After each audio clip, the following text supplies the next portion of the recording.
Assalamualaikum warahmatullahi wabarakatuh. Saya di sini akan menjelaskan materi tentang kalimat efektif. Kalimat efektif adalah kalimat yang dapat mengungkapkan gagasan sesuai dengan yang diharapkan oleh si penulis atau si pembicara. Artinya, kalimat yang dipilih penulis atau pembicara harus dapat digunakan untuk mengungkapkan gagasan, maksud, atau informasi kepada orang lain secara lugas sehingga gagasan itu dipahami secara sama oleh pembaca atau pendengar. Yang A, ciri kalimat efektif.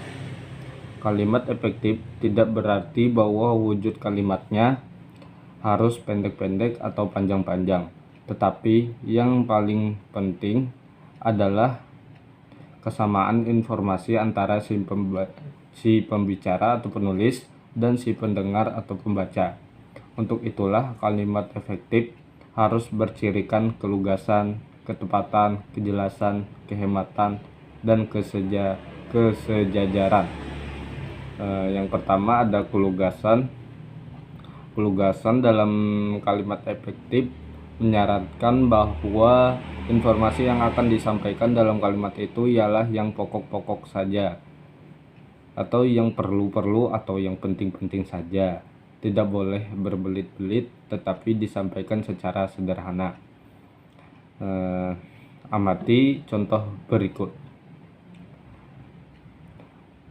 Contoh di atas termasuk kalimat yang tidak efektif. Supaya lebih lugas dan efektif, amati contoh berikut yang telah dimodifikasi.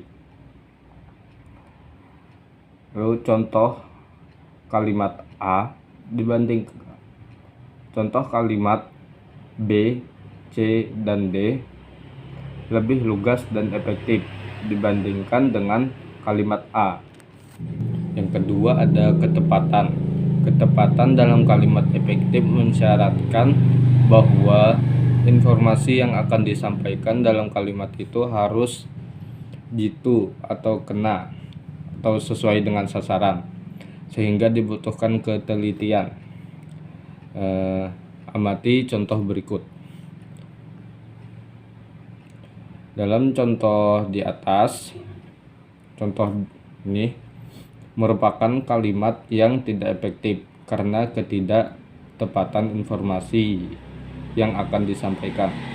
Agar kalimat itu lebih tepat dan efektif,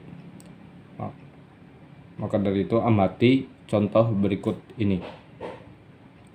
Dari contoh ini, kalimat A menimbulkan multitafsir karena mengandung makna lebih dari satu, sehingga kalimat itu tidak efektif. Lalu dari kalimat B sampai E lebih tepat dan efektif dibandingkan kalimat A. Lalu yang ketiga ada kejelasan. Kejelasan dalam kalimat efektif mensyaratkan bahwa kalimat itu harus jelas strukturnya dan lengkap unsur-unsurnya. Kalimat yang jelas strukturnya memudahkan orang memahami makna yang terkandung di dalamnya. Tetapi ketidakjelasan struktur bisa jadi menimbulkan kebingungan orang untuk memahami makna yang terkandung di dalamnya. Contohnya sebagai berikut, yang mana struktur yang tidak jelas dapat menyebabkan kalimat menjadi tidak efektif.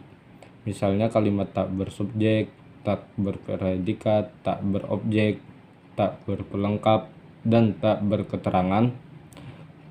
Ketidakjelasan struktur kalimat yang mengakibatkan ketidakefektifan dapat pula disebabkan oleh penggunaan konjungsi subordinatif yang berlebihan sehingga menyebabkan ketidakjelasan klausa utama dalam kalimat tersebut, seperti penggunaan penghubung berikut.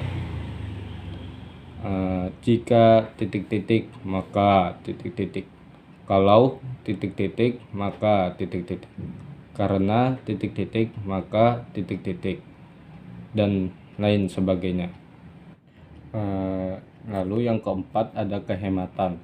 Kehematan dalam kalimat efektif mensyaratkan bahwa informasi yang akan disampaikan dalam kalimat itu harus cermat, tidak boros, dan perlu kehati-hatian.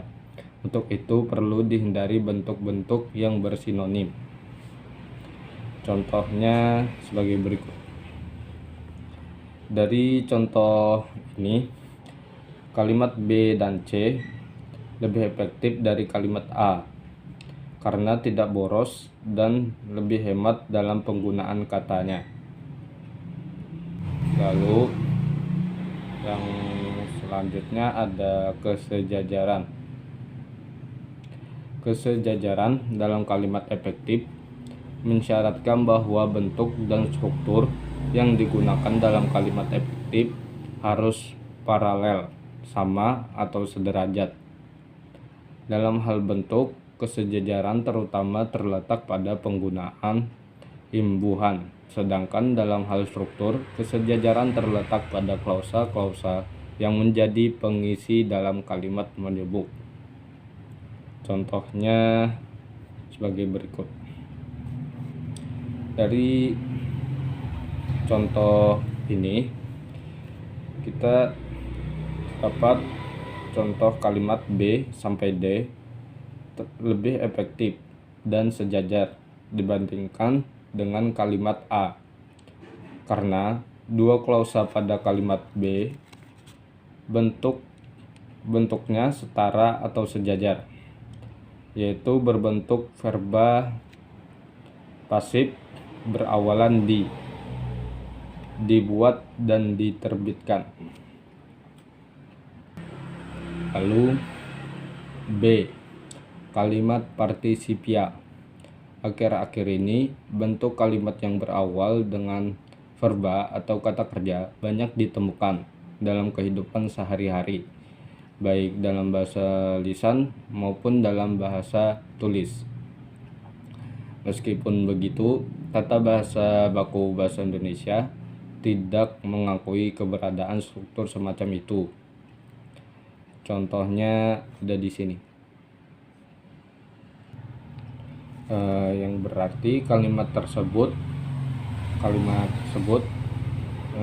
sebenarnya merupakan kalimat kompleks yang terdiri atas klausa subordinatif dan klausa utama.